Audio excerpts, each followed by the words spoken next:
Hello and welcome to Medgate today. Today we are at Assisted Innovation Summit 2025 and we have Dr. Anubha Mahajan, founder and chairman Chronic Pain India. Hello ma'am. Hello. Ma'am, can you give us a brief introduction about you? My name is Dr. Anubha Mahajan and I'm a dentist and a social entrepreneur, and I run a non-profit organization by the name Chronic Pain India, and currently we're working on a startup model which is called Project Sunflower Lanyard. I am a person with invisible disability / a chronic neurological condition myself. It's pretty rare. It's called complex regional pain syndrome. So, what inspired you to start Chronic Pain India? Well, I would say that as a dentist, my pediatric HOD was quite an inspiration because she gave me an opportunity to treat a Down syndrome kid one time. And that Down syndrome kid and treating him, and I was very nervous.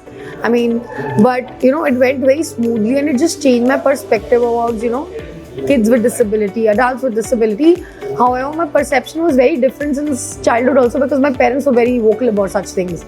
And but I didn't know that, I'll turn a doctor and the patient in the same year, and the illness that I have, it's rare.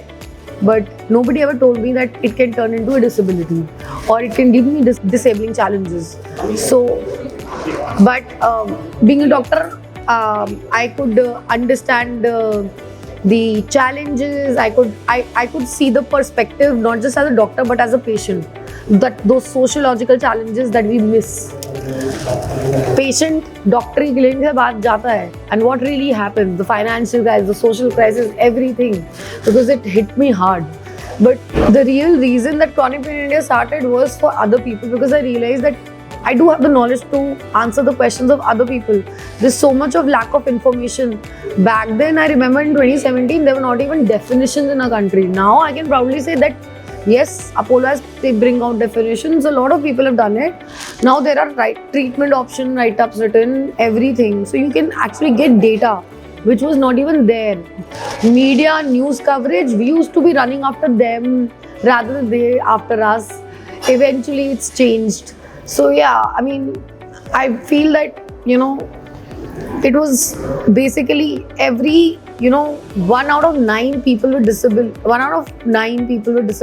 if I'm not wrong with the statistics right now, is actually a person with invisible disability.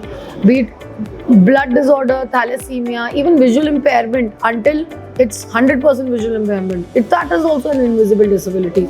My condition is also an invisible disability, but it's not taken in consideration. There's no health insurance. There's no societal outreach. So parents don't understand.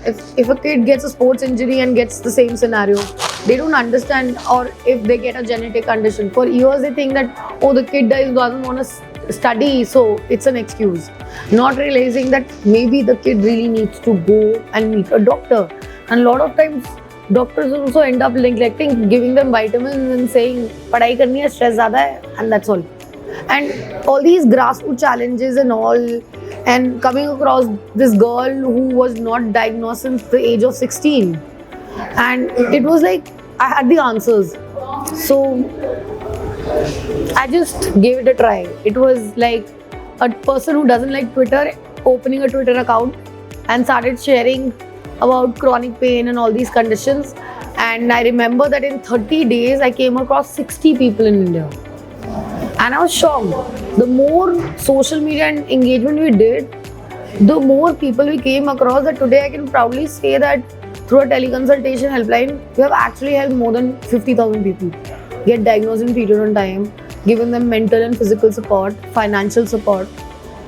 So, can you share a bit about your own experience about chronic pain and how it shaped your mission? See, I was that all-rounder nerdy kid all my life, okay? So I was into sports, I was state level skater, this and that. So I think pain was always a part of my life, but I never thought that pain will turn a part of my life as 24/7, 365 days. My journey made me realize the sociological angles on a very deeper note, the societal angles. We do, as a doctor, no, you talk to your patients, okay, when you're treating them and all. You listen to, old people telling how their sons are not there, their, daughter-in-law is not behaving well with them and all. But those stories stay there. We treat them and we send them back. But what after that is happening? Are they able to financially support themselves? Are they having the right environment? All these factors also matter. I would have never understood this if I would have not gone through this myself. So, since we are talking about chronic pain and other disabilities, sir, what are the some misconceptions about chronic pain that you are working to break? Firstly, chronic pain is actually a part of the UNCRPD. Okay, International Association of Pain worked with UN and got it added based on the factor that chronic pain, people see chronic pain is not a condition. Chronic pain is a symptom which actually bifurcates between multiple health conditions and disabilities also. Point is, it's actually a chronic illness with symptoms like muscle pain, spasms, chronic pain and all that end up into be debilitating, and the societal structure not understanding it. That's what disability is, right? So, where do you see chronic pain India in the next 5 years? Next 5 years, I think chronic pain India will be doing the same still, because but would have expanded internationally and doing more projects for people with pain issues and invisible disabilities and rare diseases across the world. We're already internationally working with some people, and with Project Sunflower Lanyard that we showcased today, which is a medical emergency model. Our target is to reach Global South. So, one more last question. What keeps you motivated on your hard days? Trust me, I think work is my real medicine. I am not a person who can stay in the bed forever, and I am not able to walk or get out of my bed. I am the crankiest monster on this earth. But work, thinking about research, talking about research, helping people, being a doctor, going into the field, it's tough, it's painful, it's exhausting, but that's what keeps me functioning. I don't know how to stop, and I don't want to stop. Okay, thank you so much for sharing your views and sharing your valuable time with us.